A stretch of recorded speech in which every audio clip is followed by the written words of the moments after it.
Hello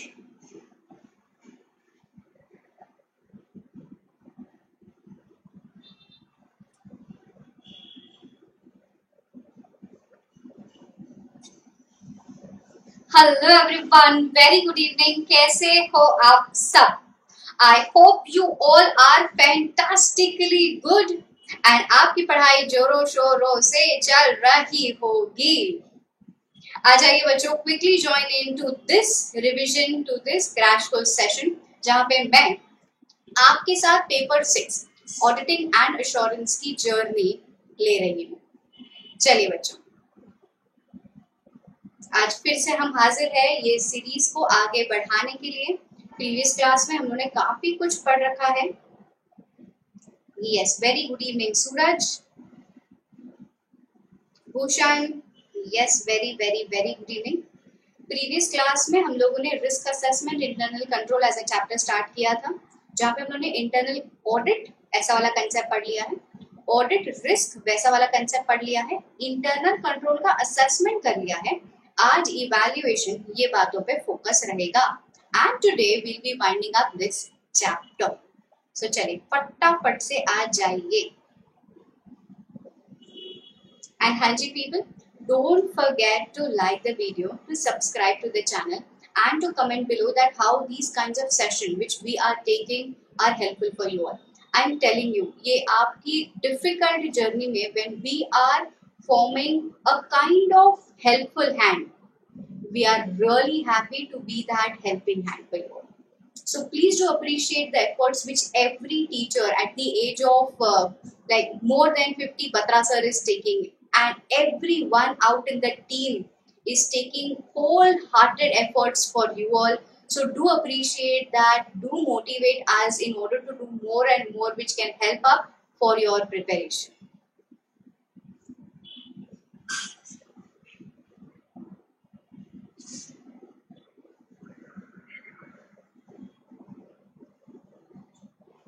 Yes, very good evening पवन, आते जाइए, video को लाइक करते जाइए, चैनल को सब्सक्राइब करते जाइए। एंड इम्पोर्टेंट अनाउंसमेंट में जैसे ही सारे बच्चे जुड़ जाएंगे लेक्चर स्टार्ट कर लेंगे।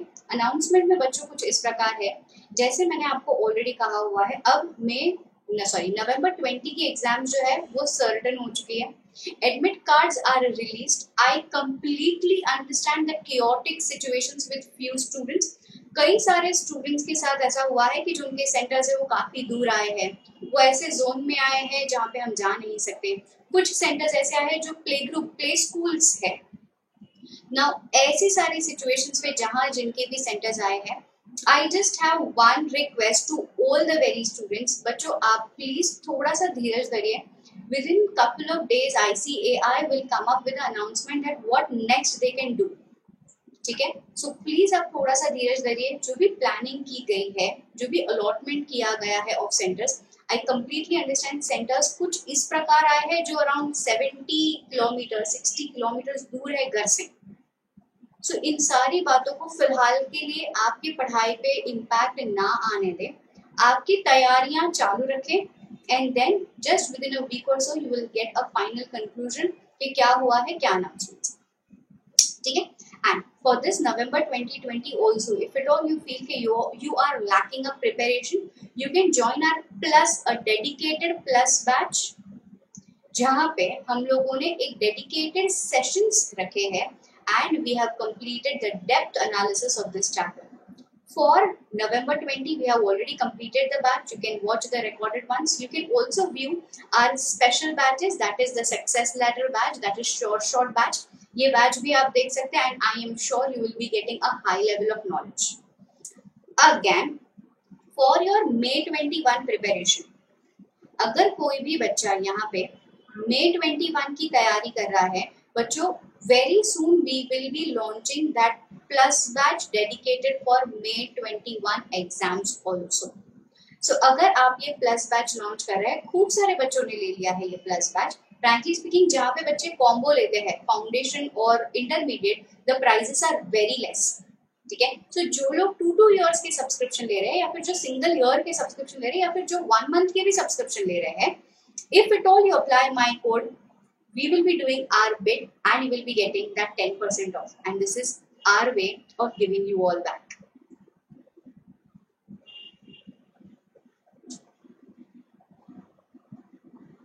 So this is my code.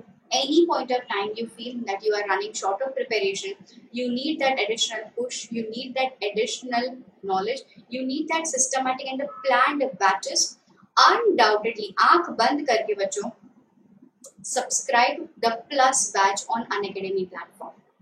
और इतना ही नहीं, अनअकैडमी प्लेटफॉर्म पे there are ample of special classes also, मेरे as well as intermediate final दोनों ही लेवल के.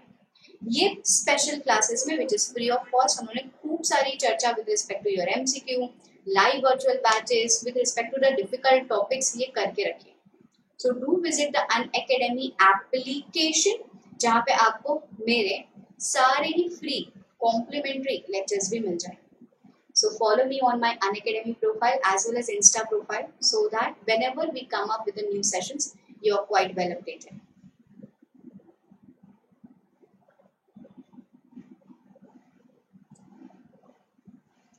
Yes बच्चों, and हाँ मैंने इस मंथ का शेड्यूल आपको दे रखा है. यस ये है हमारे इस मंथ का schedule. Kindly take a note of it. ये सैटरडे जो टेस्ट होने वाली है लाइव वर्चुअल टेस्ट, उसका भी टॉपिक मैंने दे रखा है. उसके टॉपिक में है risk assessment and bank audit. ये 2 चैप्टर्स रहेंगे. ठीक है, ये 2 चैप्टर्स की टेस्ट ये सैटरडे को होने वाली है.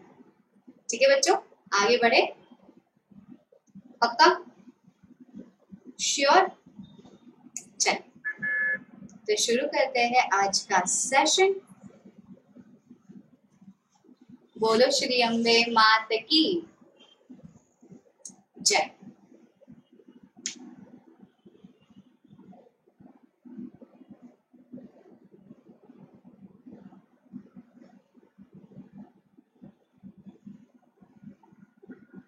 यस तो बच्चों हम कहाँ थे जरा समझिए. हम लोगों ने ये क्रैश कोर्स में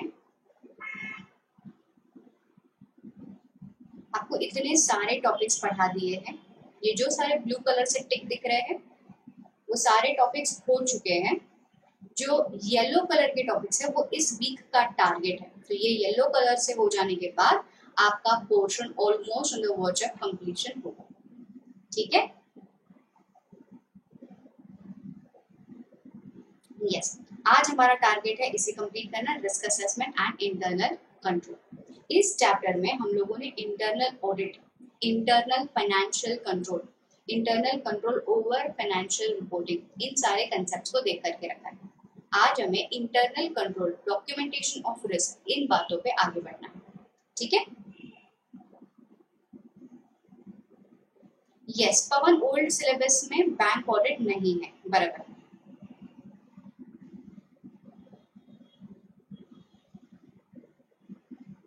ठीक है.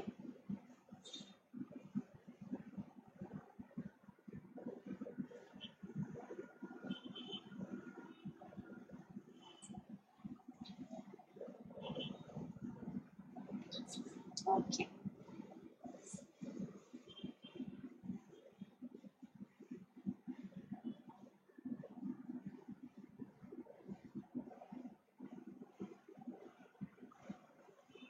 जी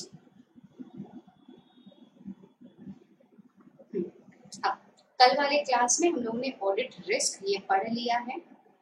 People, please post this message in your groups so that everyone is well aware that I am live and they join the batch very quick.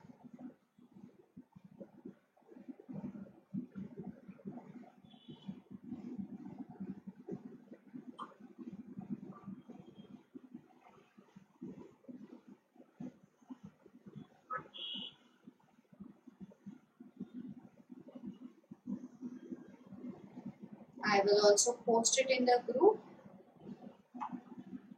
Yes.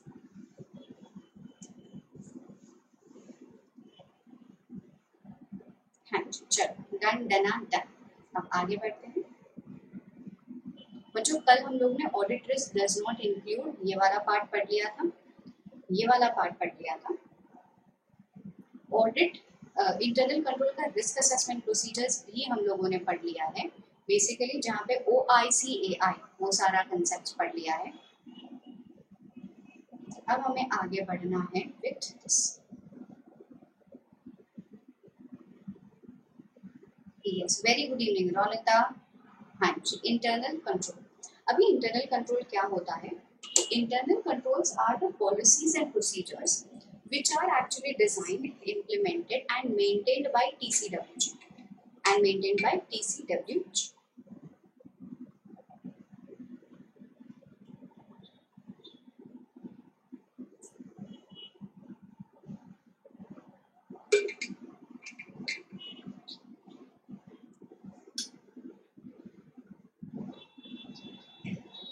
हाँ जी, देखिए, जहाँ होता है चोर वहाँ होता है पुलिस।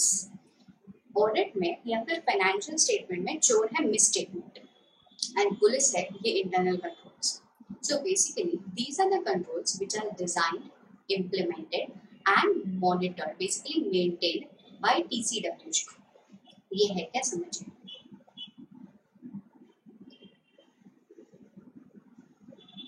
इंटरनल कंट्रोल जैसे चोर पुलिस वैसे रिस्क कंट्रोल। ऐसे कैसे याद रखना है? जैसे चोर पुलिस, हम लोग बोलते हैं ना चोर पुलिस, बचपन में खेला है कि नहीं? चोर पुलिस, जैसे चोर पुलिस वैसे रिस्क एंड कंट्रोल्स। ठीक है, अभी कंट्रोल्स कौन ले डाउन करता है? कंट्रोल्स ले डाउन करते हैं ऑर्गेनाइजेशन के लोग, कंपनी के TCWG या मैनेजमेंट के लोग। क्यों? बेसिकली वो लोग कर क्या रहे हैं? वो लोग इंटरनल कंट्रोल डिजाइन करते हैं, इम्प्लीमेंट करते हैं एंड मेंटेन रखते हैं ये कंट्रोल्स ये कंट्रोल्स होते हैं कुछ ऐसे जाल जिससे चोर पकड़ा जाए।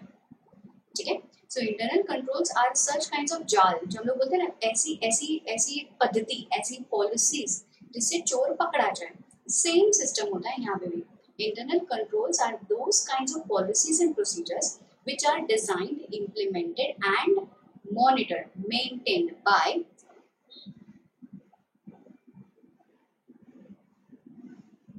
TCWG. by TCWG. क्यों करते हैं ये लोग ऐसा? क्यों, क्या मजा आता है यार ये डिजाइन, इम्प्लीमेंट और मेंटेन करने का, इंटरनल कंट्रोल ऐसे जाल वाल बिछाने का क्या मजा आता है? वो लोग कहते हैं they want to, in order to achieve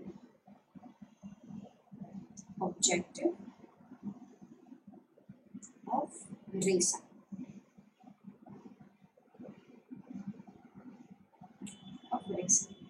Yes, very good evening Ronita, Hardik, Sakshi, very good evening बच्चा लोग। Yes, in order to fulfill the objective of RESA, वो लोग ये चाहते हैं कुछ ऐसे जाल बिछाए जाए जिससे हमारे फाइनेंशियल स्टेटमेंट भरोसेमंद बने, हमारा बिजनेस का ऑपरेशन इफेक्टिवली रन हो।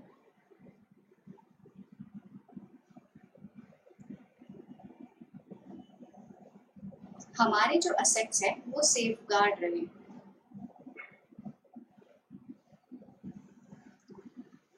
जो भी एप्लीकेबल लॉज एंड रेगुलेशंस है वो फुलफिल, वो कंप्लाई हो।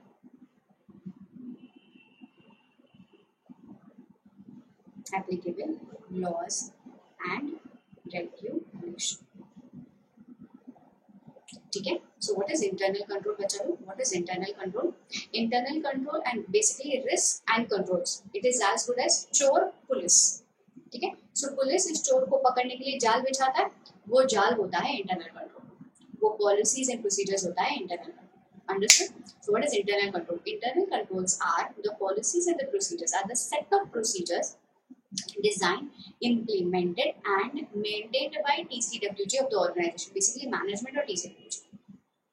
Management or TCWG of the organization. Why? In order to make sure, in order to achieve the objective of RESA. What is RESA? Reliable financial information, efficient and effective through operations, ऐसे safeguarding of assets and areas applicable laws and regulations are compliant with. समझा? ये था definition का postmortem. It is a process designed, implemented, maintained by TCWG to provide a reasonable assurance about achievements of entities' objective with respect to RESA. Understood? Pakka? Yes. Very good evening, Priya, Sakshi, Balram ji, Lakshmi. काहे late आते हो? आंखें तरस जाती है तुम लोग उनको देखने के लिए। वीडियो को लाइक कर लीजिए बच्चे लोग। What are you waiting for?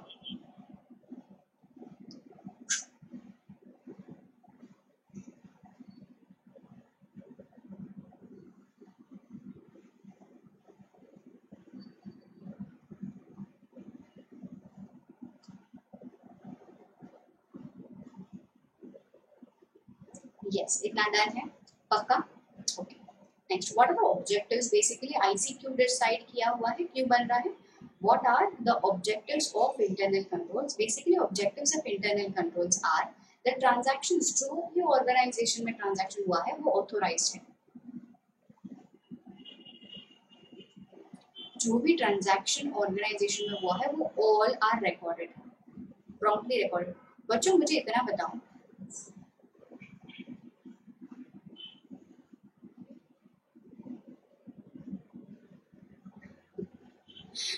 मुझे इतना बताओ कि जो ट्रांजैक्शंस हम लोगों ने लिखा, all the transactions are promptly recorded, ये ऑल देख करके कुछ फीलिंग आती है क्या? ऑल को देख करके कोई फीलिंग आती है क्या?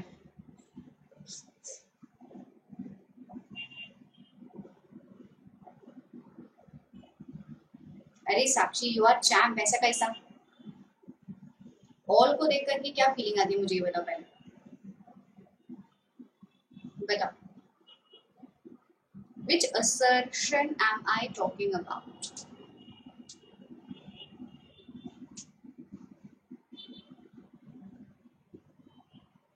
Wow, Suraj, very nice.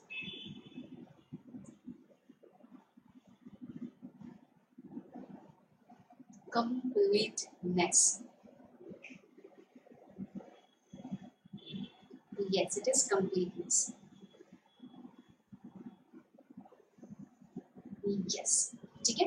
So ऐसे internal controls which will take care completeness as an assertion. इसके बाद all the assets are safeguarded. Assets are compared with the existing value. समझा है? So what are the objectives of internal control? By heart. Objectives of internal control are, सबसे पहला, the transactions are authorized. All the transactions are promptly recorded. Assets are safeguarded. Assets are in equal interval of time they are compared with the existing value. ठीक है, ये चार चीजें हैं objective of internal control. आगे, what are the aspect of internal control? अब aspect of internal control में चार चीजें, वो सारी बड़ी बड़ी चीजें हैं, बहुत ही बड़ा सा कंसेप्ट है ये, 4 पॉइंट्स है एंड हर एक पॉइंट इंडिविजुअलिटी में एक डिटेल क्वेश्चन। 4 एस्पेक्ट है। सबसे पहला जनरल एस्पेक्ट, जनरल। सेकेंड है कंट्रोल रेलेवेंट टू ऑडिट, हमारे लिए ये इंटरनल कंट्रोल कैसे रेलेवेंट होगा। तीसरा पॉइंट है nature and extent of understanding, हम किस हिसाब से इंटरनल कंट्रोल को समझ लें। एंड चौथा पॉइंट है कंपोनेंट्स ऑफ इंटरनल कंट्रोल, सबसे ज्यादा इंपॉर्टेंट है ये एंड, ठीक है, इतना समझा। अब ये एस्पेक्ट में सबसे पहली बात करते हैं, बोलते हैं general nature of internal control. ये इंटरनल कंट्रोल एक्चुअली होता क्या है, वो बोलता है कि जनरल नेचर में तो यू मान लो इंटरनल कंट्रोल सिर्फ रेसा के लिए डिजाइन हुआ, तो बोलता है purpose of internal control is same as रेसा, एंड रेसा मैंने अभी ऊपर डेफिनेशन में डिस्कस किया, ठीक है। अब वो बोलता है इंटरनल कंट्रोल इंप्लीमेंट होने के बाद क्या रिस्क जीरो हो जाएगा? हमने कहा ना जी ना, इंटरनल कंट्रोल इंप्लीमेंट होने के बाद भी रिस्क होने के चांसेस हैं, that is limitations on internal control. Internal control भले कितना भी अप्लाई किया जाए, there are certain points of time, but there are certain situations where the misstatement can still occur. Why? Because internal control can provide you the reasonable assurance. Internal controls are based on the human judgments. Internal control at times may lack understanding, हमको शायद पता भी नहीं रहेगा कि क्या है क्या नहीं है। Lack understanding of the purpose. Collusion, internal control किया आपने, वॉचमैन को पैसा देकर के अपने काम करवा लिया, मैंने तो सेफ गार्डिंग के नाम पे वॉचमैन को रखा था, बट वॉचमैन को आपने पैसा दे दिया, कोल्यूशन हो गया, लिमिटेशंस। जजमेंट ऑफ मैनेजमेंट, ये बोला था मैंने आपको, जजमेंट जो भी हम लोगों ने जजमेंट अंदाजा लगाया वो गलत भी जा सकता है। Last, limitations in case of small entities, जहाँ पे होल एंड सोल पर्सनालिटी में, अगर एक छोटी ऑर्गेनाइजेशन है जहाँ पे पवन पवन और बलराम जी सिर्फ 2 जन है, अगर ये 2 ही जन है तो एग्जीक्यूशन, हैंडलिंग, परचेज, सेल सब कुछ ये 2 जनों के हाथ में होगा। अब कौन कहाँ किस पे देख रेख रखने वाला है? अगर बलराम जी ने कुछ उलट पुलट कर भी दिया, पवन कैसे उन पे ऐसे क्वेश्चन कर सकता है कि नहीं बलराम जी आप ही ने फ्रॉड किया? Come on, in case of small entities, this is a kind of shortcoming कि हमारे पास इतने एक्सटर्नल एडिशनल पैसे भी नहीं होते कि हम लोग इंटरनल कंट्रोल इम्प्लीमेंट करें। समझ में आता है? So these are the limitations of internal control. The important past exam question आ भी जाएगा, पता नहीं चलेगा, एकदम छोटू सा क्वेश्चन है, मॉड्यूल में एकदम छोटू सी जगह पे दिया हो। ठीक है, वेरी गुड इवनिंग भूमिका, जय जिनेन्द्र। यस, चलिए पढ़िए। Limitations of internal control 6 limitations हैं, जिसमें से 2 जजमेंट के ऊपर है, एक कल्यूशन के ऊपर है, एक स्मॉल एंटिटीज के ऊपर है। और सुन पर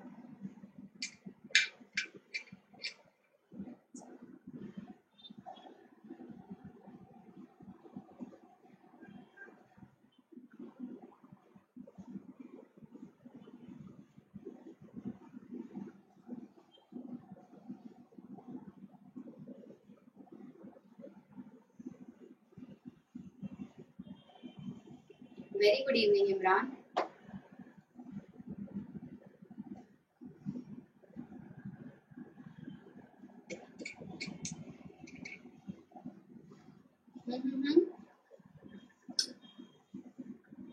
डन,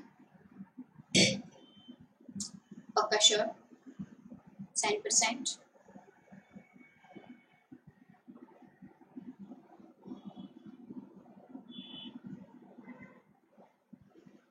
चलो तो आगे बढ़ते हैं। नेक्स्ट, अभी सेकेंड एस्पेक्ट आता है कंट्रोल्स रेलेवेंट फॉर ऑडिट। अब ये क्या है समझो। कंट्रोल रेलेवेंट टू ऑडिट में वो लोग कहते हैं there is a direct relationship between entities, objective and the controls. जितना ज्यादा डिफिकल्ट ऑब्जेक्टिव या जितना ज्यादा ऑब्जेक्टिव आपको अचीव करना है, उतना ज्यादा आपको कंट्रोल्स इंप्लीमेंट करना पड़ेगा। So there is a direct relationship between entities, objective and controls. याद रहेगा क्या बोला हम लोगों ने? yes, क्या बोला हम लोगों ने? हम लोगों ने कहा कि there is a direct relationship between what? आखिर रिश्ता क्या है ऑब्जेक्टिव और कंट्रोल्स का? हम कहेंगे सीधा रिश्ता है।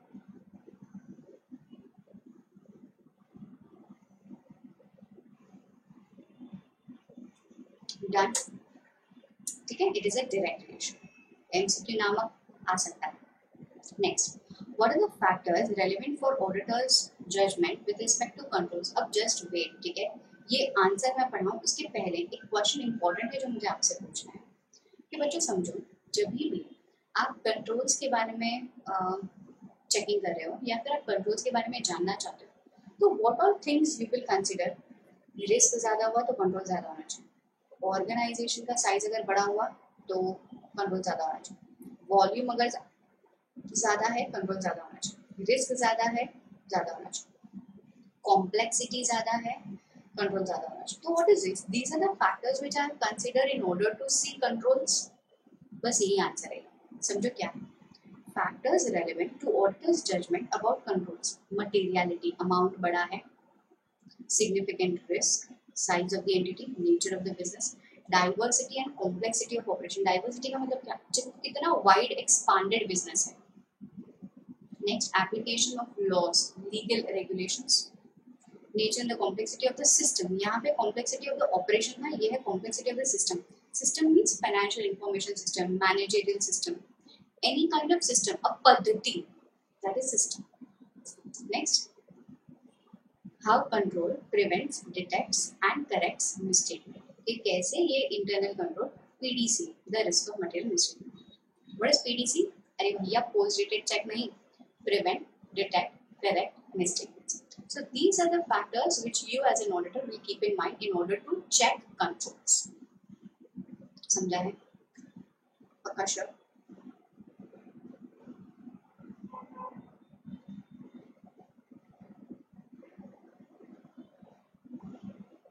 done.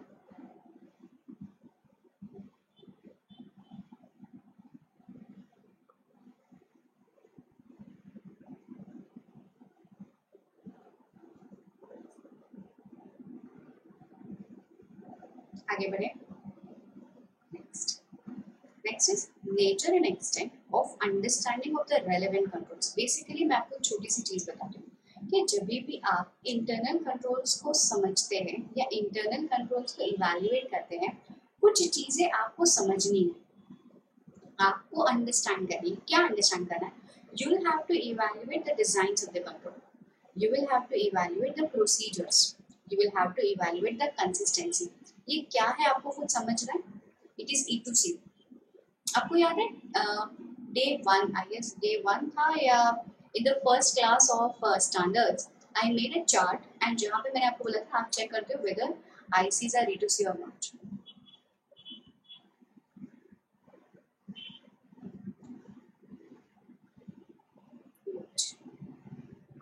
चलिए जाते हैं चार्ट में.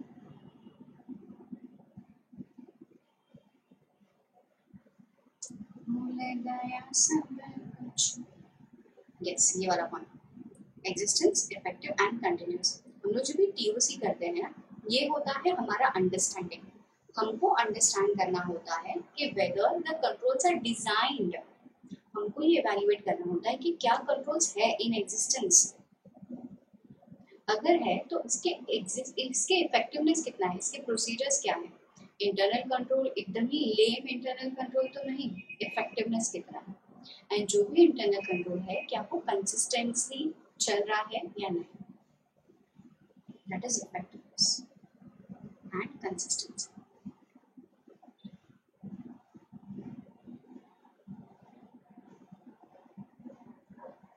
Yes, E2C, existence, effective and continuous. ठीक है. सो मैं अभी और एक चीज आपके लिए ड्रॉ करने वाली हूँ. पीपल अभी आप जरा इस चार्ट को देखिए ना, जो मैंने एकदम ही स्टार्टिंग में आपके लिए बनाया था. नाउ वी विल बी ना क्लियर कट अंडरस्टैंडिंग है हम लोगों ने क्या क्या पढ़ लिया है. सी, ऑडिटर, कंपनी, एडीटी 1 वगैरह, अंडरस्टैंडिंग द एंटिटी. 315 के हिसाब से आपको मैनेजमेंट ECWG इनके साथ बात करना है. आपको अंडरस्टैंडिंग गैदर करनी है कि क्या नेचर है, क्या फाइनेंस स्ट्रक्चर है, क्या फाइनेंशियल परफॉर्मेंस है, क्या स्ट्रैटेजीज है इनकी, क्या इंटरनल कंट्रोल्स है, ये सब करना है. ऑडिट रिस्क को अध्ययन करना है. ऑडिट रिस्क में यूएसएस, RMM, डिटेक्शन रिस्क. कल वाले ही लेक्चर में मैंने आपको सिखाया. RMM में inherent risk, control risk. Detection risk के लिए you need to manage detection risk by applying 330. And 330 में आप करते हो risk assessment procedures and further audit procedures. Risk assessment procedures में आप टीओसी करते हो, कंट्रोल्स को इवैल्यूएट करते हो, जहाँ पे you understand, you evaluate the existence, the design, the effectiveness, the procedures, the consistency, the continuity of the controls. Yes, ये सभी कुछ मैंने आपको पढ़ा दिया. ठीक है. जो डे 1 पे मैंने आपको चार्ट बना करके दिया था. एंड इसमें ये असर्शन में ये देखो, रिस्क ऑफ मटेरियल मिसस्टेटमेंट के नीचे हम लोगों ने लिखा है यहाँ risk of material misstatement can be at 2 levels, that is financial statement level and at assertion level. Assertion level में ये सारा ही मैंने पहले भी पढ़ाया हुआ है. याद आ रहा है. Now is this chart being coming helpful for your. And हाँ, ये इतना होने के बाद देखो, मैनेजमेंट ने अगर कुछ गलती किया है, इट इज इंक्रीज, मतलब मैनेजमेंट ने कुछ जानबूझ करके गलती किया है, तो फाइनेंशियल स्टेटमेंट लेवल पे भी you will have reasons to believe कि कुछ फ्रॉडुलेंट एक्टिविटी हो रहा है. फ्रॉडुलेंट एक्टिविटी हो रहा है तो ऐसे 240 के हिसाब से प्रोसीजर अप्लाई करो और रिपोर्टिंग करो.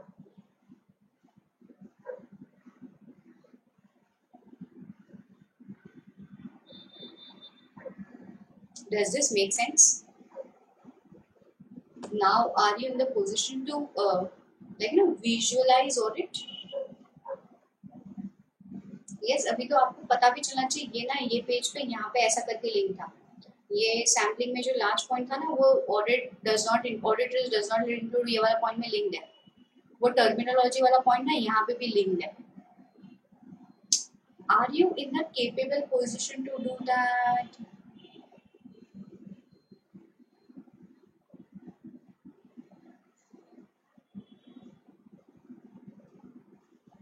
Yes, okay, good. वापस आ जाता है.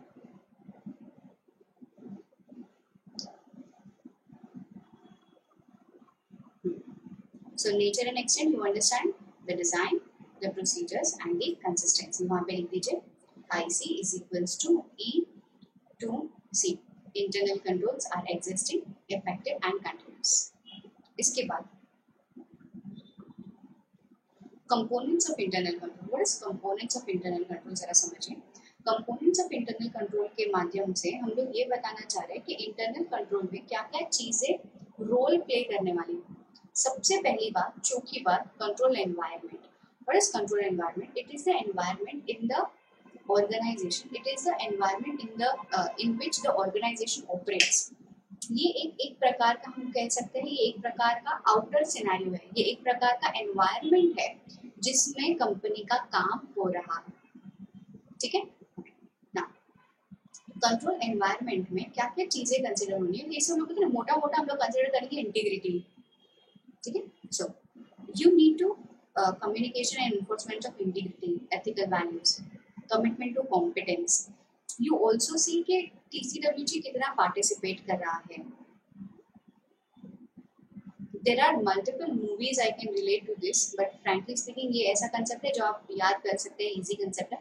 तो what is this? This is control environment. Environment talks about कि किस हिसाब से ऑर्गेनाइजेशन काम कर रहा है।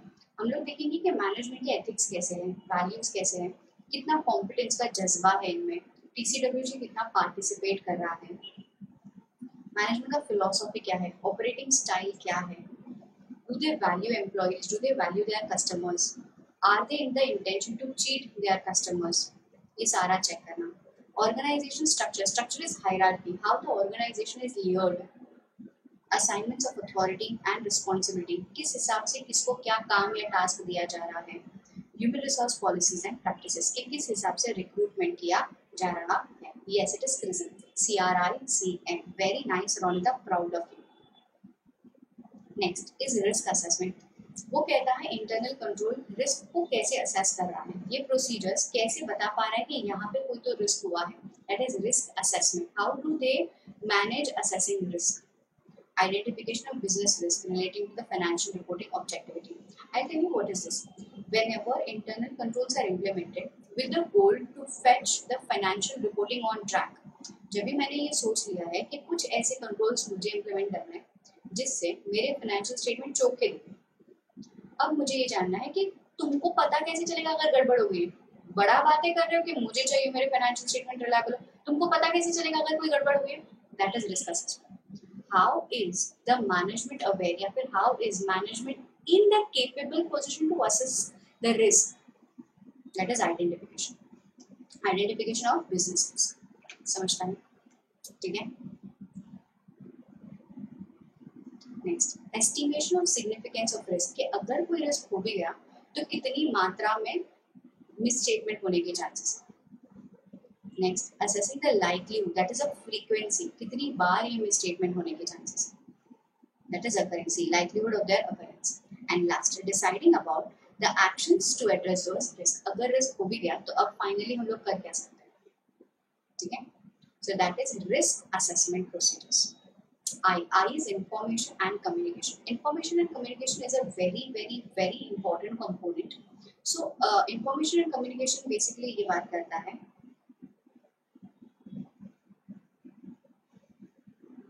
ये तो हमारा क्रिज्म है। हाँ जी साक्षी, बिल्कुल ये तुम्हारा क्रिज्म है। Information and communication. So basically you need to inform and communicate the roles and responsibility to the appropriate staff members, team members of the organization. You need to understand the relations of the activities, the policy manuals. आपको ये जानना रहेगा कि organisation में कौन क्या किस हिसाब से काम करके किसको रिपोर्टिंग दे रहा है। That is information and communication. Policy manuals read कर लो, इनके जो अग्रीमेंट्स हुए हैं वो चेक कर लो, जो पॉलिसीज फ्रेम हुई है वो चेक कर लो, रोल्स एंड रिस्पॉन्सिबिलिटी का फ्रेमवर्क चेक कर लो। Open communication channels, less structured and easier for small entities. अब मैंने बलराम जी और पवन का एग्जांपल दिया था। ऑर्गेनाइजेशन में है 2 जन, तो क्या मीटिंग बुलाएंगे? सामने सामने फोन पे बात कर लेंगे। स्मॉल ऑर्गेनाइजेशन के लिए दिस इज लेस स्ट्रक्चर्ड, के लिए this is very efficient. Communication clear रहेगा, मिसस्टेटमेंट होने के चांसेस। ठीक है, सो क्या पढ़ रहे हैं हम लोग? Components of internal control. Components of internal control के सामने लिखे ये लिख ही देते, नहीं तो बच्चे भूल जाएंगे। It is CRICM, repeat, CRICM, repeat, CRIC। अभी आप रिपीट करो, मेरा गला दुख रहा है। CRICM, C stands for control environment, risk assessment, information and communication। Fourth point है कंट्रोल एक्टिविटीज। बच्चों प्लस वाले क्लास में मैंने कंट्रोल एक्टिविटीज के रिगार्ड्स में एक पूरा ही मेरा खुद का IFCFR का RCM का एक मैट्रिक्स भेजा था आपको, कुछ याद है, प्रैक्टिकल लाइफ दिखाने के लिए कि हम लोग प्रैक्टिकली ये रिस्क कंट्रोल मैट्रिक्स कैसे बनाते हैं, किस चीज को फोकस करते हैं, कंट्रोल एक्टिविटीज का मतलब क्या होता है। फिलहाल के लिए समझो what is control activity. Control activity is that process, policy या एक्टिविटी विच या फिर act which you have taken in order to stop that risk, that is control activity। आपने ऑथोराइजेशन लिया, ये भी कंट्रोल एक्टिविटी है। आपने सेग्रीगेशन ऑफ ड्यूटीज किया, ये भी कंट्रोल एक्टिविटी है। सो दीज आर, ये देखो सेग्रीगेशन ऑफ ड्यूटीज। आपने फिजिकल वेरिफिकेशन किया, फिजिकल कंट्रोल लगाया कि कोई भी एरा गैरा नटू खेरा बिल्डिंग में नहीं आ सकता, फिजिकल वेरिफिकेशन है। इंफॉर्मेशन कैसे प्रोसेस होता है, और परफॉर्मेंस रिव्यू कि किसने कितना अच्छा काम किया है और कौन लो लैक परफॉर्मिंग में परफॉर्मेंस। यस, फिक्स्ड एसेट वाला, हाँ जी भूमि, यस साक्षी। अच्छा, बलराम जी ने मैसेज करके डिलीट कर दिया, बलराम जी ऐसा कैसा। And last monitoring. मॉनिटरिंग कहता है हम इंटरनल कंट्रोल्स बना करके उसको भूल ना जाए, every time every short span के बेसिस पे उसको अप्रेज करते रहे। हम लोग ये देखते रहे कि कहाँ कहाँ क्या क्या चीजें अच्छी है, ठीक है। So that is monitoring. Internal audit functional है या नहीं है, size and structure, internal audit कैसा फंक्शन कर रहा है, एक्सटर्नल ऑडिटर की एक्टिविटी क्या है, इंटरनल ऑडिटर की एक्टिविटी के हिसाब से बेसिस है या नहीं। मैम इसके कितने साइड, इसके कितने inside points are required to be remember. Bhoomi I will strongly recommend कि एटलीस्ट 6, यहाँ पे तो है ही 4-5 तो वो तो करने हैं, बट यहाँ पे एटलीस्ट 6, यहाँ पे 4 ही है, तो 4 ही तो है, याद रखने ही है, ठीक है। बिकॉज ये इंटरनल लेवल पे मैंने आपको पहले भी कहा था, control activity is a detail PQ।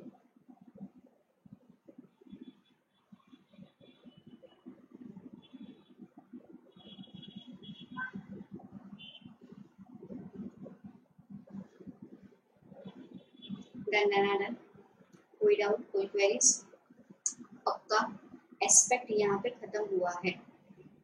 हाँ जी साक्षी, यहाँ पे एस्पेक्ट तुम्हारे खत्म हुए हैं। सी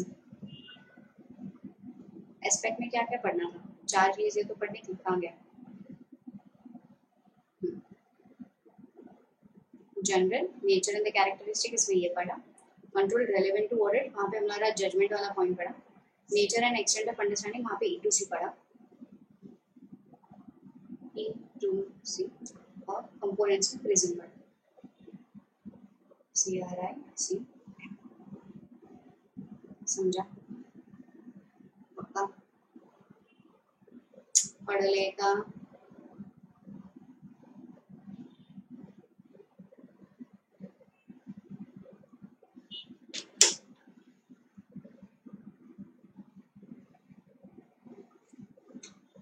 अच्छा, आप 2 मिनट ये पढ़िए, तब तक के लिए हम पानी भी लेते हैं।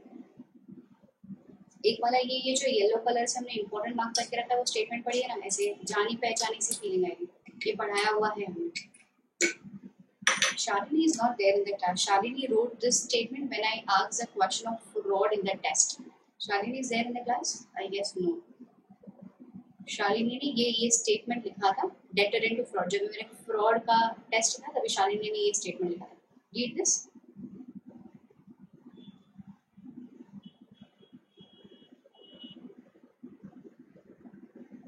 Yes Bhoomi, you understand the concept. At least control environment और कंट्रोल एक्टिविटी के दोनों पॉइंट्स अलग अलग बाहर कर लीजिए, रेस्ट इज ऑल मैनेजेबल, ठीक है।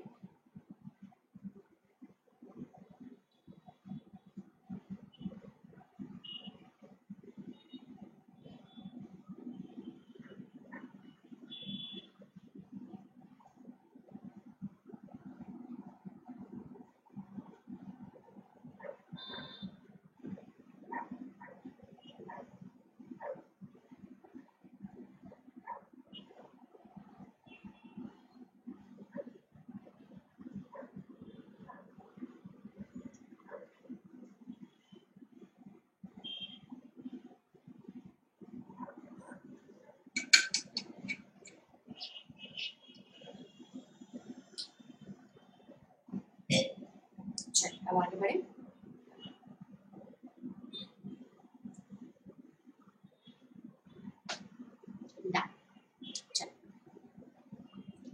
Auditor shall consider the following acts to determine the risk and the significance, or the risk which requires the special consideration of audit. ये बहुत ही important question है for CA old as well as new syllabus students के लिए.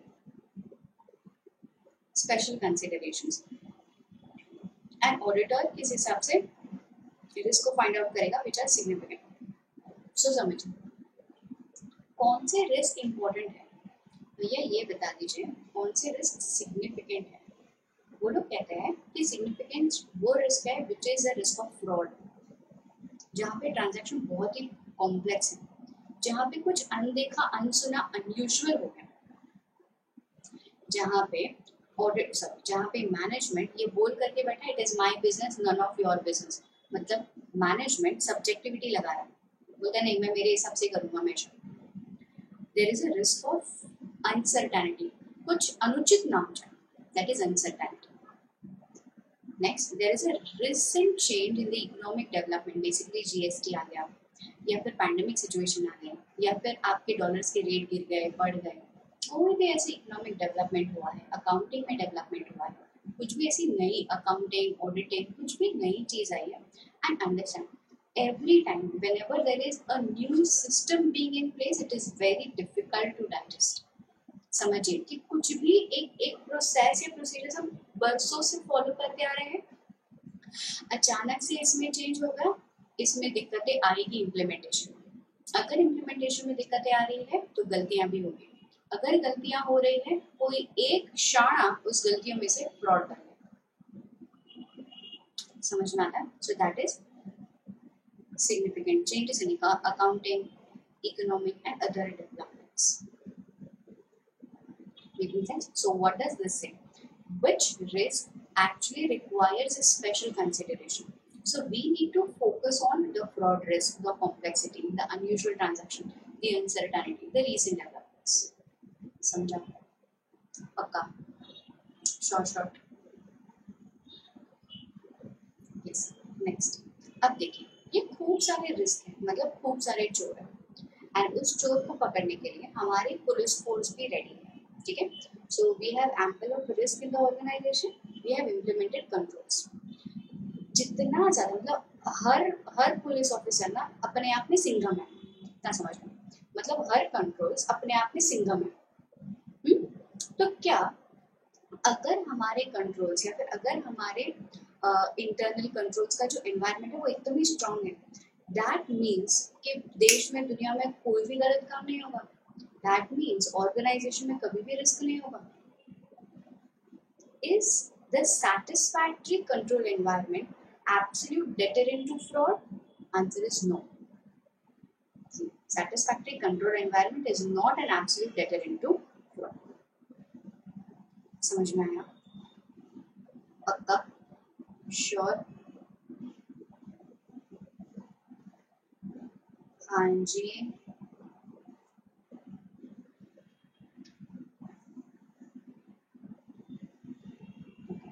Next, explanation. Existence of control can reduce the risk of fraud, but it cannot mitigate it. Hence, it is not an absolute deterrent. Deterrent is stop, halt. Deterrent to fraud. पढ़ like. कोई doubts, कोई queries?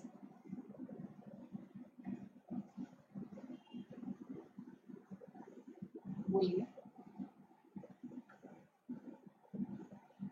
Absolutely clear.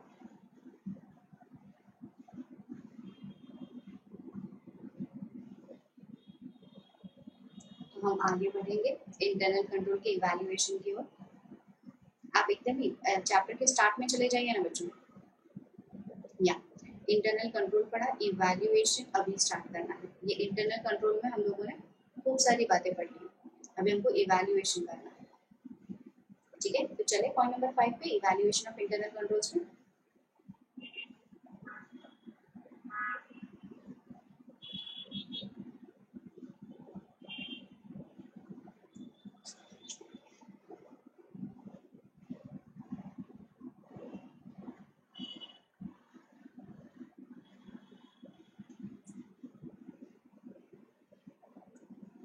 Absolute deterrent, deterrent का कोई Hindi synonym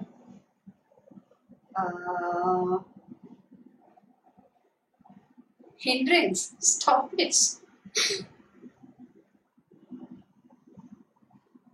रोकना,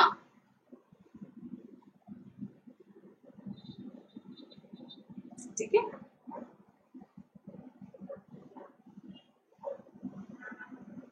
चल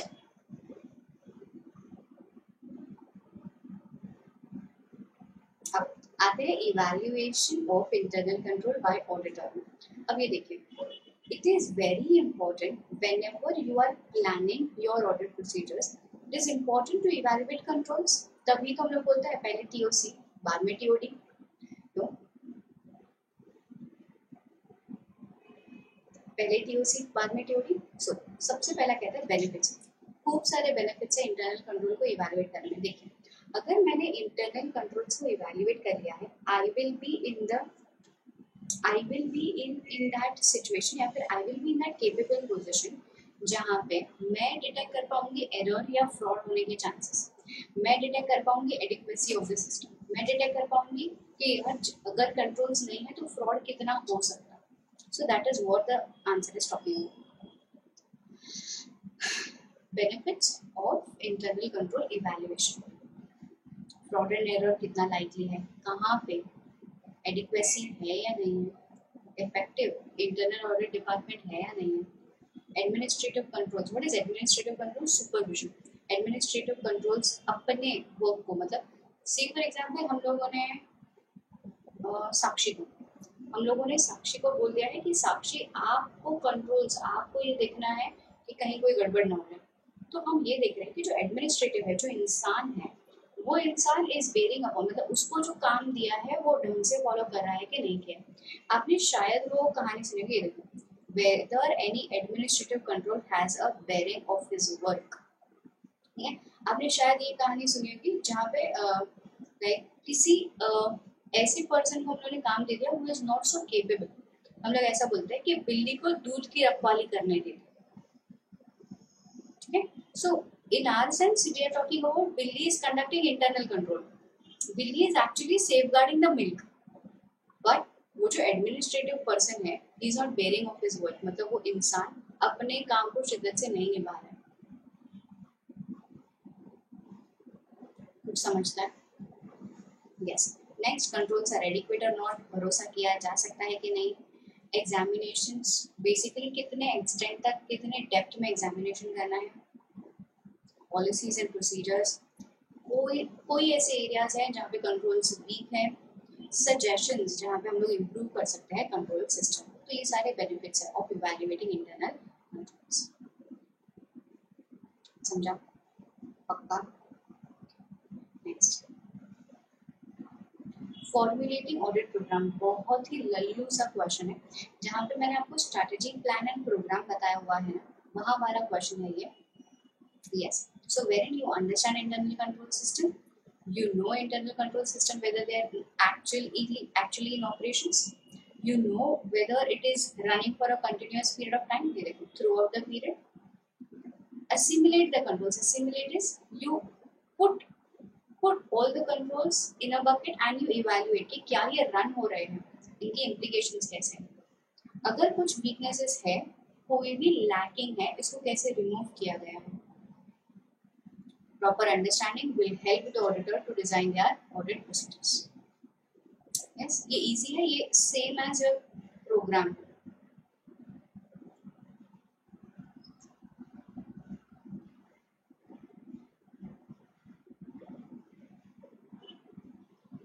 ठीक है, evaluating methods।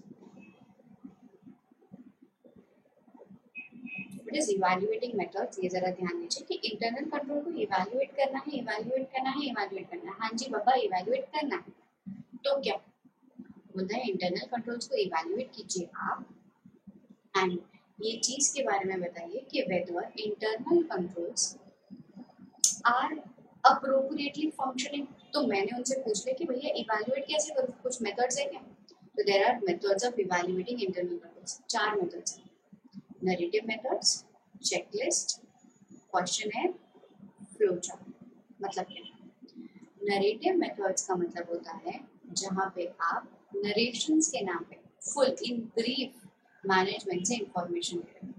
देखो, this is a complete and exhaustive description in brief information ले रहे हैं। Second is checklist. Checklist is a kind of list जहाँ पे हम चीजें लिखते हैं और उस पर टिक करते हैं, ये हो गया, ये हो गया, ये चेक किया, ये चेक नहीं किया। This is a checklist.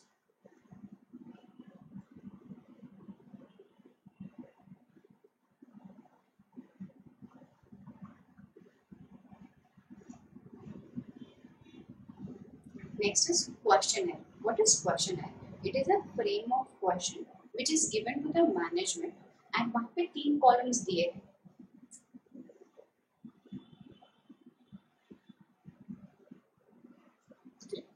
Yes, no, not applicable.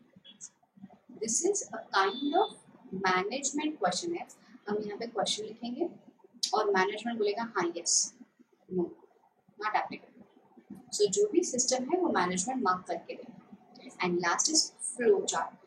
Flow chart आप सभी का favourite. Yes, it is a kind of graphical presentation of the internal controls in the organisation.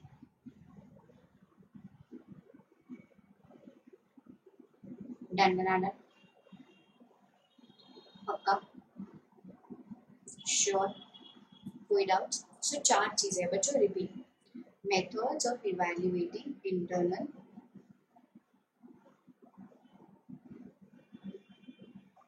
हाँ, जो सीनियर ऑडिटर्स को देते हैं, यस, एक्चुअली स्पीकिंग ये principal कई बार आर्टिकल असिस्टेंट को देते हैं कि ये चीजें चेक करनी है। ठीक है, चल अब रिपीट कीजिए। 4 methods of evaluating internal controls: narrative, checklist, questionnaire and a flow chart. Repeat: narrative, checklist, flowchart and question. Done? Yes, Pawan, Vaibhav, Suraj, Sakshi, Lakshmi, Balram ji, Hardik, Ronita, Riya, Imran.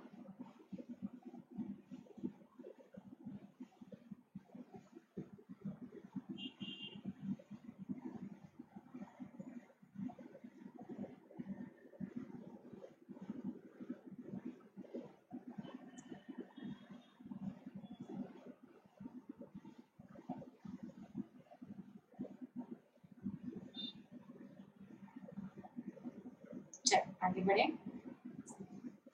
Done? कोई doubt? Bhushan, yes.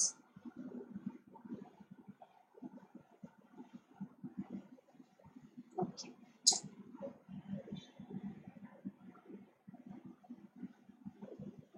ये वाला part थोड़े time के लिए hold करते हैं।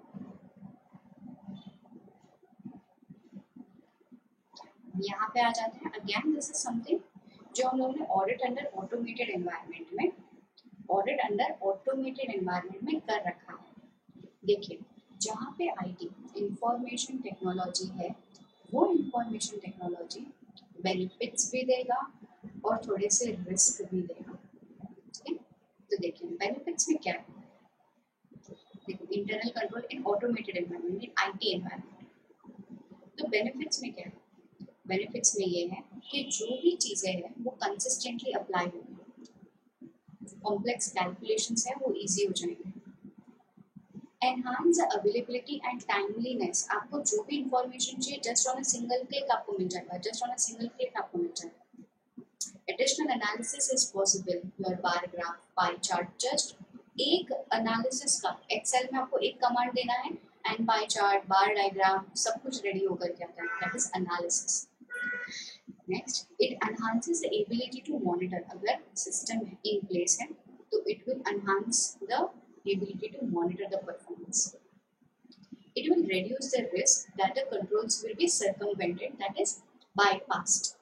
ये risk कम होगा। अगर ऑटोमेटेड कंट्रोल्स है ना तो बहुत ही कम ये चांसेस होते हैं कि ये कंट्रोल्स को कोई बाईपास कर जाए।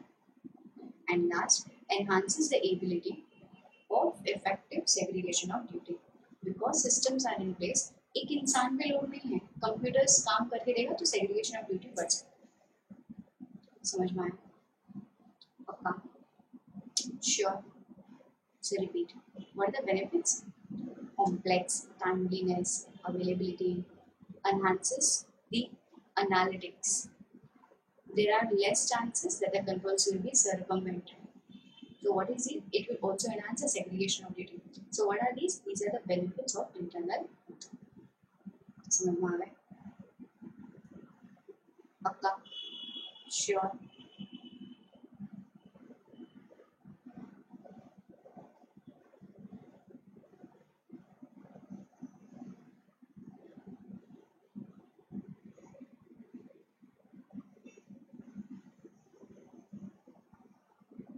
Yes. अब जहाँ होता है रिवॉर्ड्स वहाँ होता है रिस्क, जहाँ है बेनिफिट्स वहाँ है रिस्क। अभी रिस्क है बच्चों लोग, आज ये risk will be the last part and then will continue tomorrow, ठीक है? अब ध्यान दो, what is IT poses risk? IT poses risk is somewhere talking about यार इंफॉर्मेशन टेक्नोलॉजी आने के बाद भी कुछ तो ऐसी बातें हैं which will give you risk. What it is?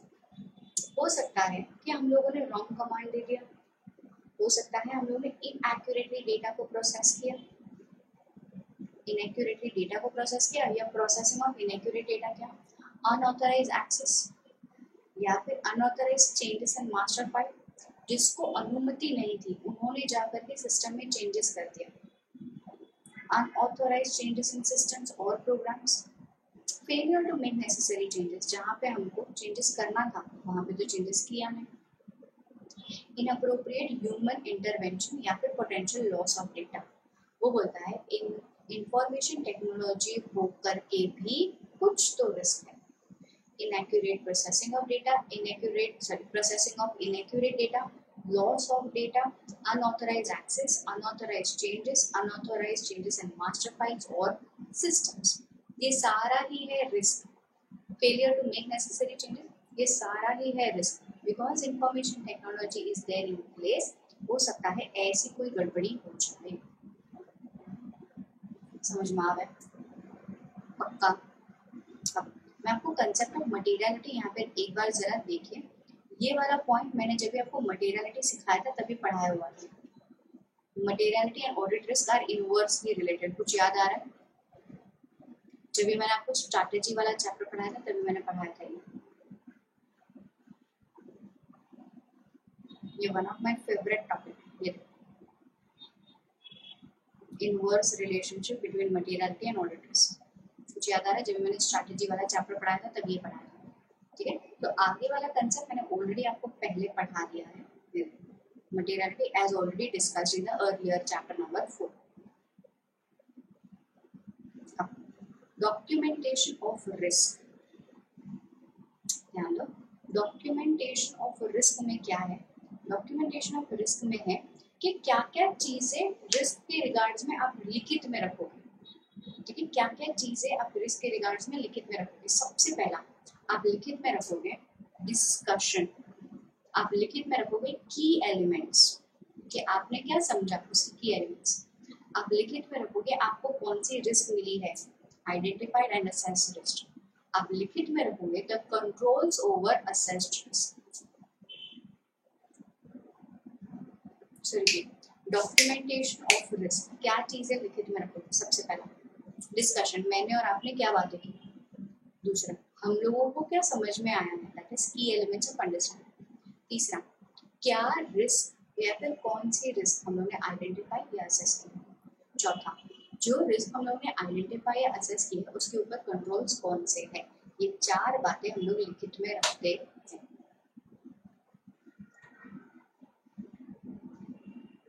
समझा है? पक्का? नहीं यार लीव नहीं करते हम लोग, एक काम करते, वो जो बोर्ड पे रखा है वो टॉपिक कर ही लेते क्योंकि चैप्टर खत्म हो जाएगा। ये इंटरनल ऑडिट और वो सारा चीज तो मैंने प्रीवियस फर्स्ट क्लास में करा दिया था। समझा है क्या बच्चों? यहाँ पे आ जाओ, देखो क्या क्या कर लिया। इवैल्यूएटिंग ऑफ आईसी, इवैल्यूएटिंग में बेनिफिट्स पढ़ा, टेस्टिंग ऑफ इंटरनल कंट्रोल्स में अभी अभी टेस्टिंग इंटरनल कंट्रोल्स का टेस्टिंग वाला पॉइंट पढ़ा। इंटरनल कंट्रोल है, ये वाला ना पूरा नहीं हुआ, इसमें एक टॉपिक बाकी है जो भी ऑन होल्ड था, जो हम लोग अभी कर लेंगे। फिर इंटरनल कंट्रोल वाला पॉइंट पढ़ा, concept of materiality previous class में पढ़ लिया है, और ऑडिट में क्या क्या डॉक्यूमेंटेशन होता है वो भी हो चुका।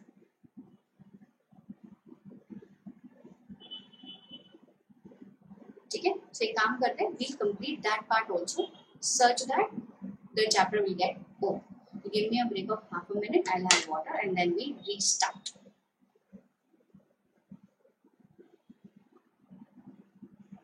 Internal controls, evaluation, yeah, testing.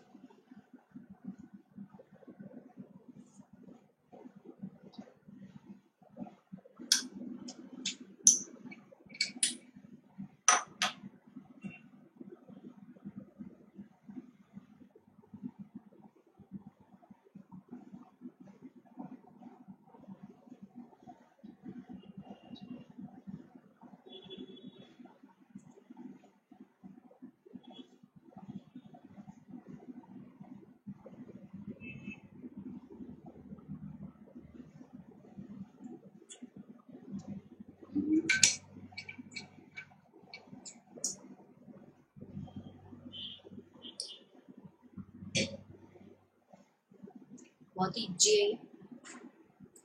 चलिए, what is testing of internal controls?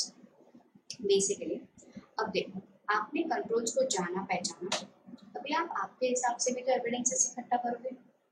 It is this one, it is performed to obtain SAE about the effectiveness of DIM, about the effectiveness of design, implementation and maintenance of internal control. तो हमको अब सबूत इकट्ठा करने हैं कि हाँ जी ये जो कंट्रोल्स बोल रहे हैं ना वो सच्ची में है भी या नहीं। Next, it includes what? Inspection, it includes inquiry, it includes re-performance, it includes specific computerized functioning। Basically यहाँ पे हम लोग कंप्यूटर असिस्टेड ऑडिट टेक्निक्स वगैरह फॉलो करते हैं। ये वर्ड्स जाने पहचाने से लग रहे हैं क्या? हम लोग इंस्पेक्शन करेंगे, हम लोग ऑब्जर्वेशन करेंगे, इंक्वायरीज करेंगे, हम लोग रीपरफॉर्मेंस करेंगे। ये सेम चीज है बच्चों। Testing is equal two methods of obtaining audit evidences. देखिए, सो सबसे पहला पॉइंट ही तुम्हारा आंसर का नैया पार लगा देता है। बोलता है टेस्टिंग मतलब क्या? टेस्टिंग हम लोग इसके लिए करते हैं in order to obtain SAE। अब बोल, SAE ऑब्टेन करने के लिए क्या मेथड्स है? और ICI खत्म हो गया।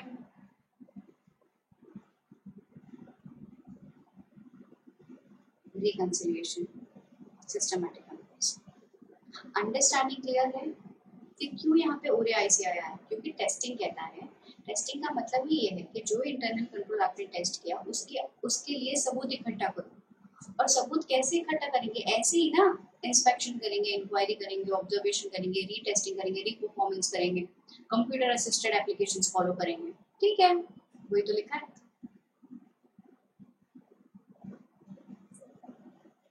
इजी, पक्का, sure, yes. Where the auditor concludes that the assessed level of control risk needs to be revised, he would modify the nature, timing and extent of his planned substantive procedures। जहाँ पे उसने controls पे कुछ जहाँ पे उसने controls पे अपना ऑब्जर्वेशन लगा करके, अपना इम्प्लीमेंटेशन लगा करके एक काइंड ऑफ ट्रस्ट बिल्ड कर दिया था। अब लगता है नहीं यार, कंट्रोल रिस्क जो मैंने सोचा था ना, शायद इससे कई गुना ज्यादा है, तो मैं मेरे सबस्टैंटिव प्रोसीजर्स को चेंज कर दूंगा, जहाँ पे हम vouching, verification, analysis extended level तक करेंगे। समझा है? So it is that one where the auditor concludes that the assessed level of control risk जो मैंने assess कर रखा था वो revise करना, needs to be revised. He may modify the planning, the strategies of the audit procedures, the TOD।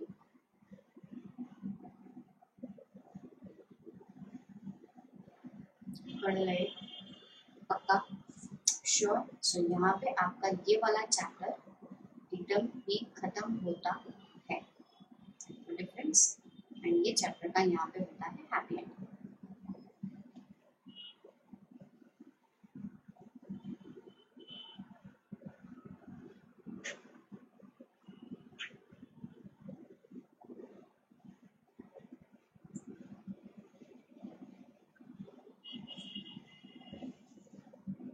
Yes. So my dear friends, as committed as promised to you all, आज ये chapter complete हुआ है and कल हम लोग start करेंगे with bank audit YouTube पे same time 8 PM। ठीक है। एंड हाँ जी, बिल्कुल भी ना भूलें, हम लोगों ने डेडिकेटेड बैचेस भी लॉन्च करके रखे हैं ऑन प्लस, जिसपे आप मैक्सिमम 2 साल का सब्सक्रिप्शन लेंगे। 2 साल के सब्सक्रिप्शन में बहुत ही ज़्यादा अमाउंट एंड बहुत ही ज़्यादा ल्यूक्रेटिव अमाउंट तो नहीं, बहुत ही ज़्यादा ल्यूक्रेटिव अमाउंट है and you may even get 10% discount by applying my code, that is audit SAR. And this is our way of giving you all back. This is our way of contributing to your toughest journey. By this, we'll wind up this class. I hope you don't have any further questions or queries. I will see you all tomorrow. You all keep studying, keep revising, be safe. This is CA Guru Sangvi signing off. Take care. Bye-bye.